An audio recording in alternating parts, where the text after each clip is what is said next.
ওয়ালাইকুম আসসালাম রহমতুল্লাহ বরকাত। বাংলাদেশ থেকে একদিন বোন তাহমিনা জানতে চেয়েছেন যে যে ব্যক্তি কুল গাছ কাটবে আল্লাহ তাকে অধমকে জাহান্নামে নিক্ষেপ করবেন, এই হাদিসটি কতটুকু সত্য?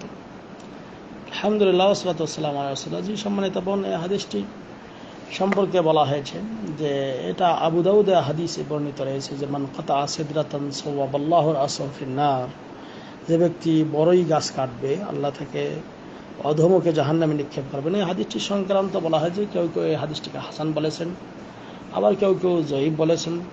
তবে এই আবু দাউদে এই হাদিসের ব্যাখ্যা স্বরূপে বলা হয়েছে যে প্রথম হাদিসের ব্যাখ্যা হলো এই যে মান কাতা সিদরাতান ফি ফালাতিন ইয়াস্তাদিল্লু বিহা ইবনুস সাবিল ওয়াল বাহাইম আবাসান ওয়া যুলমান বিগাইরি হক ইয়াকুনু লাহু ফিহা।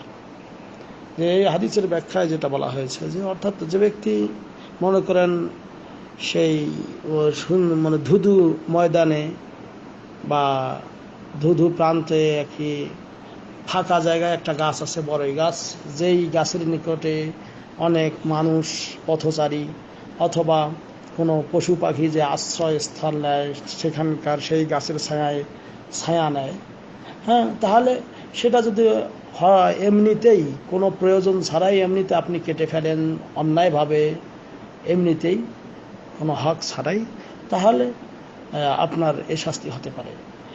তা এই ক্ষেত্রে এটা বলা হয়েছে, যেটা তাফসির কুরতুবীতেও এই রকম এই ব্যাখ্যা বলা হয়েছে। কাজেই এই কথার অর্থ এই নয় যে বাড়িতে আপনি যদি কুল গাছ লাগাইছেন বা বড়ই গাছ লাগিয়েছেন সেখানে যদি আপনার কাঁটা ইত্যাদি লাগতেছে বা অসুবিধা হইতেছে এটা কাটা যাবে না, এই কথার অর্থ এই নয়।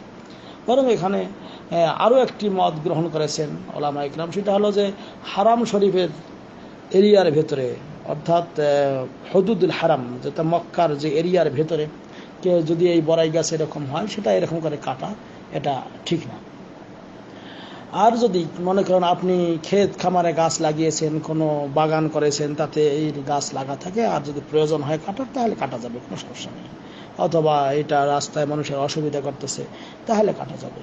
আশা করি ক্লিয়ার হয়েছে ইনশাআল্লাহ। তবে এই হাদিসটি সম্পর্কে কেউ কেউ বলেছেন যে হাদিসটি সহি নয়, তবে ইমাম শেখ আলবানী এটাকে সিলসিলাতে সহিহার 615 নম্বর হাদিসে উল্লেখ করেছেন।